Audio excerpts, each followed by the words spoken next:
Hey friends, I just finished up my conference in Brisbane, Australia, and I'm headed home, but I wanted to talk about the main subject of the whole conference. So the biggest overarching subject that we talked about was circulation, because circulation determines what happens in the body, and it determines whether the body repairs itself or not, and repairs itself properly or not. And so you can increase circulation to certain areas of the body to bring in healing cells, or you can decrease circulation to the body to reduce inflammation and fluid or swelling in the area. And the healing process is a combination of these things, and it really has to happen in a certain order, and it has to complete the process in order for the body to get back to homeostasis or normalcy. So we learned all about circulation, and the way we determine the circulation and what's going on in the body is by feeling the pulse. And there are 29 different pulse qualities. And we learned the major ones. We reviewed those and practiced those to figure out what was going on in our bodies and our neighbors' bodies, which will then, I'll be able to take home and use on my patients, my dogs and cats that I see. But with circulation, we talked a lot about the scientific studies and the research, which is really quite interesting. And you won't hear about this in conventional medicine, which is kind of bizarre that conventional medicine, human and veterinary, is really not talking about the research and the physiology and the chemistry and what's going on in the body and metabolism. They're just not talking about it. And the reason they're not talking about it is because they have nothing pharmaceutical to modify that or fix that when it's a problem. So we talked about endothelial dysfunction, and the endothelium is the layer of cells inside your blood vessels, and it's a very active organ. And it determines whether your vessels are constricting or they're dilating or they're even working and able to dilate and constrict. And there are many things that can affect that. And the things that can damage the endothelium are things like free radicals or oxidative damage, advanced glycation end products, the lack of nitric oxide. And so we went over all these different pathways and physiology, which was really interesting. But I wanted to kind of break down the specific things that damage that endothelium and prevent the body from being able to circulate normally and heal itself. And the biggest thing was diet. So the highly heat processed diets will generate a lot of advanced glycation end products, and that's from the Maillard reaction, which is the browning reaction.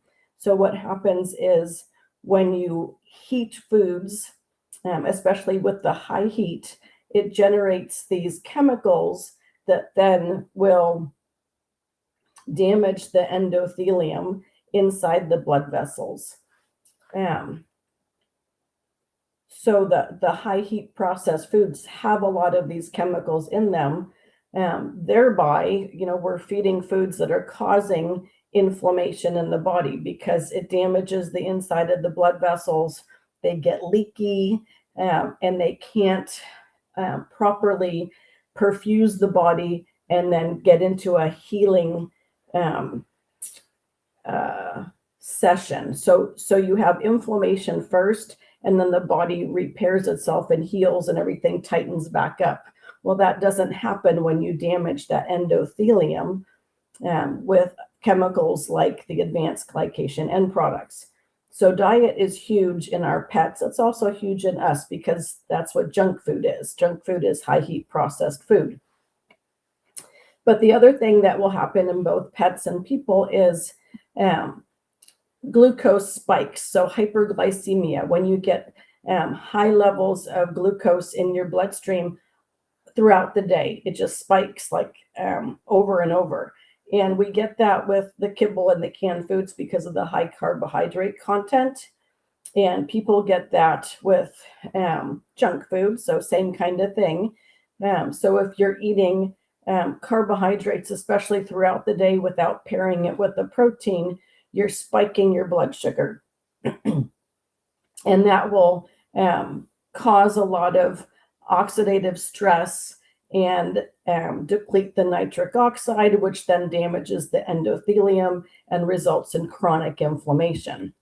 And the other thing that will happen is insulin resistance. So your body and your pet's body will stop responding to insulin, and your body will need more and more insulin just to get the glucose into the cells to produce energy.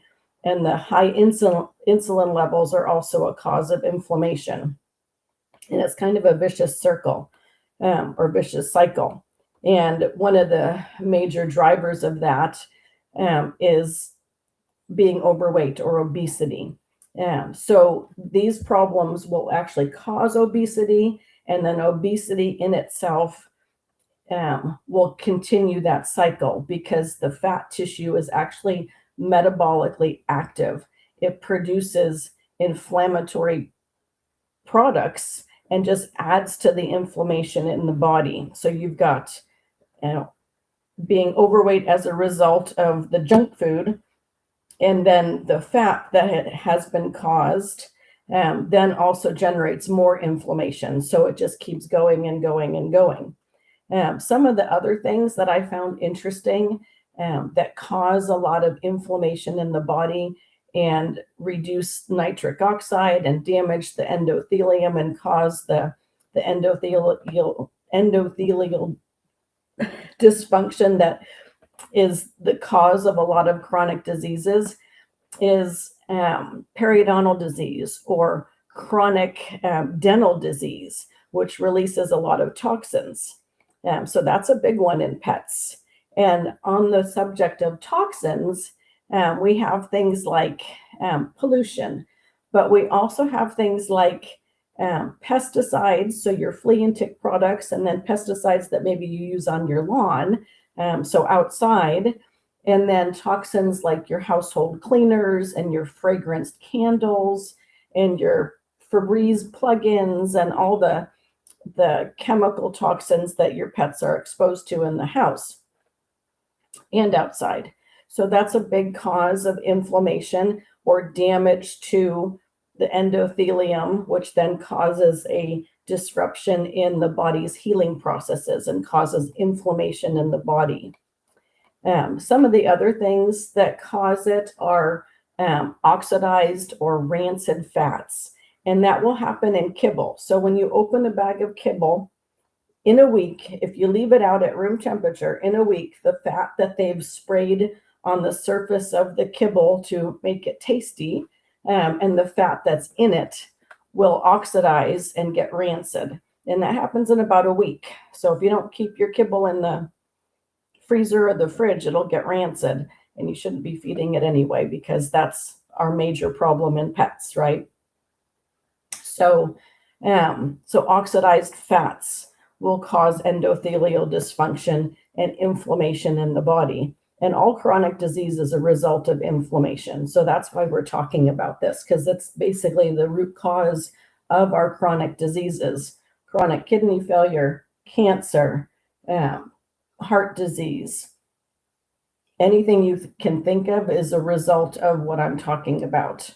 The other thing, as far as fats, like your omega-6 fatty acids cause a lot of oxidation and inflammation in the body. And basically your omega-6 fatty acids are your seed oils. So your vegetable oils, your canola oils, all your seed oils are going to cause a lot of inflammation. So we want to kind of stay away from that. Another biggie is the fructose in a lot of the treats. So a lot of your chewy supplements and treats for dogs and cats have fructose in them, and that can cause a lot of inflammation in the body by depleting the nitric oxide and damaging the endothelium of the blood vessels. Something that we don't think about a lot is stress. So chronic stress will result in oxidative stress and actually metabolic and biologic issues from stress, whether it's stress from chronic pain, stress from environment, if you've got a chaotic environment, if you've got social interactions with other pets for your dog or cat, if they've got another pet that's bullying them, that's very stressful. Overtraining with the working dogs, not enough sleep, not enough rest. There are all kinds of stress that can happen to a pet and us. I mean, we're talking about us too, and this is all basic physiology. So that will cause inflammation in the body and then lead to chronic diseases. Kidney disease is actually another result and cause of inflammation, because the kidneys accumulate the advanced glycation end products in the circulation, and then reduces the nitric oxide availability, and the vessels inside the kidney will actually scar and result in endothelial dysfunction, which then causes a problem in the rest of the body because the kidneys are filtering the blood. So the kidneys can be part of the problem and can accentuate the problem, and sometimes is your first indication of endothelial dysfunction. And if we can reverse that, which we can, not with a pharmaceutical, but with herbal medicine, there are herbs that can repair the endothelium, then we can reverse kidney disease, and we can reverse this inflammation, and we can help the pet heal. Let's see. There's actually, let's talk about other things, like heavy metals are another thing in the environment that we're exposed to, and pets are exposed to too, and that will cause inflammation in the body. And you can actually test for that.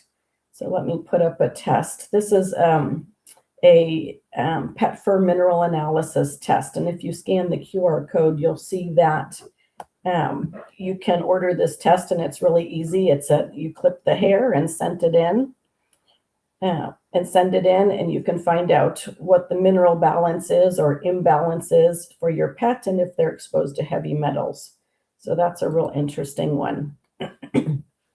And it can also tell you about minerals that may be low, like, let me put that back up, like selenium or zinc, which is really important in antioxidants. Those are antioxidants in the body. So if we're having problems with oxidation, then you want antioxidants in good quantities, like the selenium and zinc. Otherwise, you can't repair your body as well. You don't have the antioxidants to reduce the oxidative damage. So big picture is, we want to try to reduce the things that are causing damage and oxidation in our body. So things that cause free radical production or advanced glycation end products that then reduce the nitric oxide in the body, which basically starve the endothelium and cause it to be leaky and result in inflammation. So the other things, let's see, mycotoxins and molds are another form of toxin. I'm just going to pop this up. Here's a mycotoxin test, and it's actually a urine test, so it's really easy to do at home.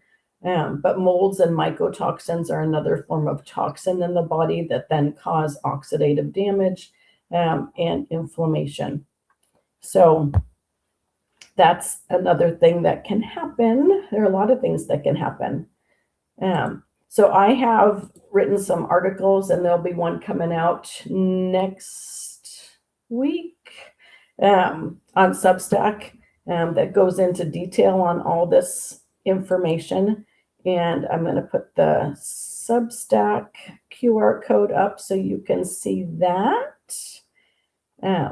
But this is all the stuff I learned in these last 3 days in Australia, and the conference was absolutely amazing. And let's take that down.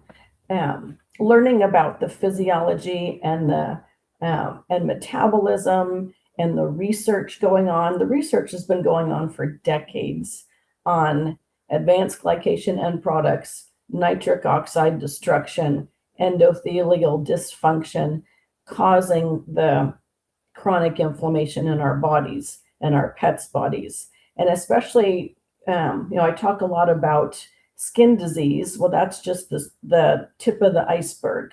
So chronic skin disease is a result of endothelial dysfunction, where the body causes inflammation or is in an inflammatory situation and can't get into a healing, the healing stage of inflammation. It just stays inflamed because of these things that we've just talked about that damage the endothelium. So it takes a lot of changes in diet and lifestyle to reverse a lot of these chronic problems, but you can reverse them.